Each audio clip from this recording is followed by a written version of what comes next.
Good morning, YouTube, and welcome to a very special video. Today's video will be one of legend. I'm doing Tom Platz leg day. Okay, this is supposed to be the most intense, most excruciating leg day known to mankind. You know, with a name like the Quad Father, don't expect anything different.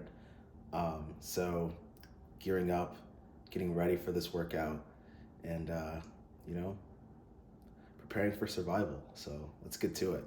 I want to go ahead and show you my pre-workout meal. Now, mind you, normally I train fasted, but since this is going to be an intense leg day, I've got some oats and half a banana. And then as always, I've got my pre-workout mixed with creatine as well. So I'm going to go ahead and eat this and head to the gym.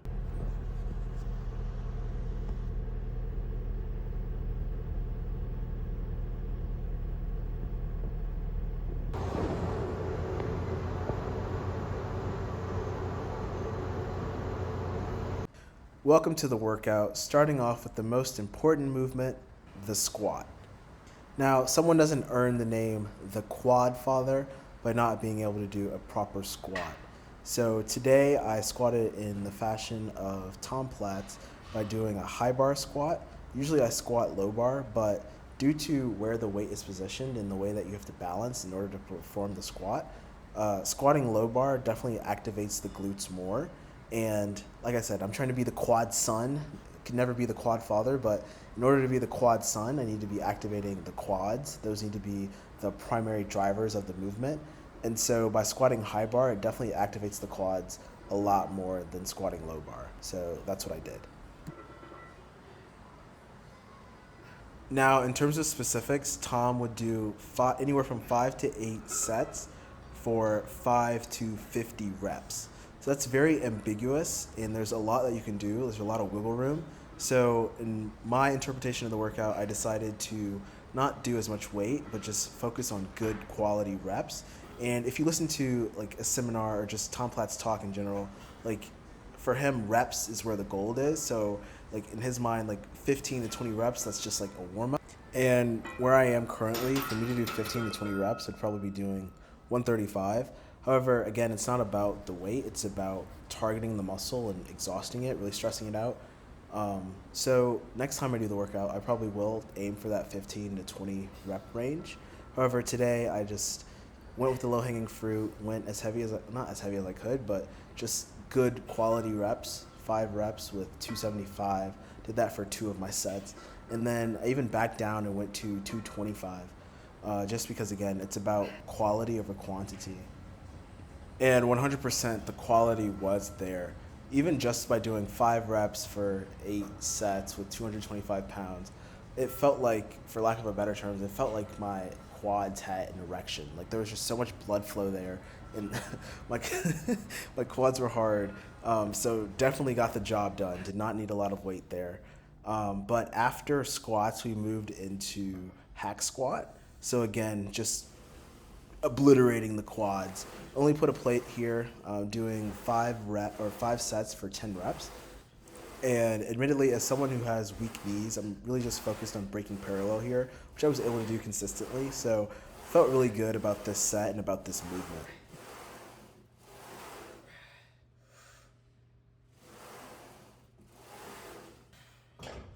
I ended up only doing my first 2 sets on the hack squat machine. For whatever reason, there were a million people in the gym this morning, and everyone wanted to use the hack squat machine. And I felt kind of bad just literally being there for 10 minutes. So I moved on to the pendulum squat. Very similar movement, also hits the quads. And arguably, I think this is a lot harder just because there's no sliding motion. So you really are controlling the weight on the way down and on the way up. So surprise, surprise, actually kind of made the workout a little bit more difficult. And as someone who has weak knees, it's even a lot harder just because that's a lot of stress on the knee. But overall, it felt good. I was hitting hypertrophy, going to failure. So I was very proud of myself. That said, my only gripe with the pendulum squat is maybe I just need to wear shoes with better grip, but my feet move around, and that's simply not supposed to happen. See, you can see right there like how misaligned my feet are. So I stop, realign, and it's still not perfect, but it's better than it was. Next, I moved on to leg extensions, and oddly enough, these felt very therapeutic. It felt like I was scratching an itch.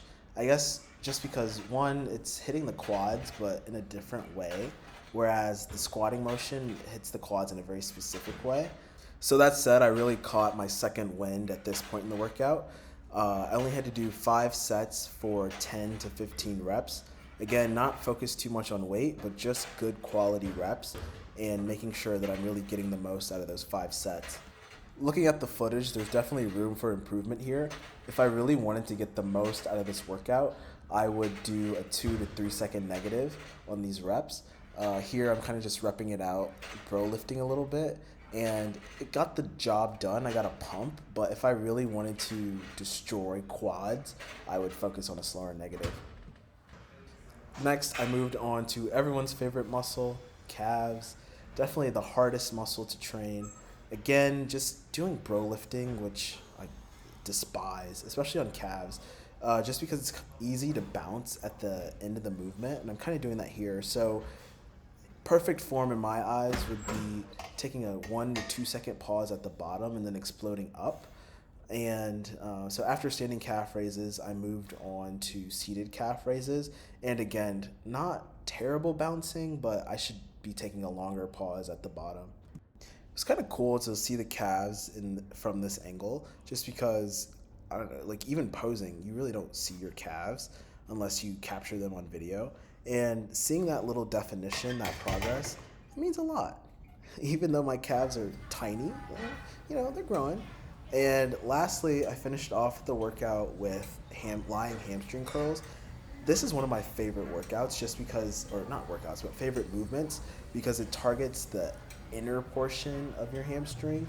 And again, it's like scratching an itch. That's the only way that I can describe it, but that's how I finished the workout. All right, initial post-workout thoughts. Finally through it. Definitely a marathon, not a sprint. Took ample rest as needed. Overall, I would definitely do this workout again. It just takes forever.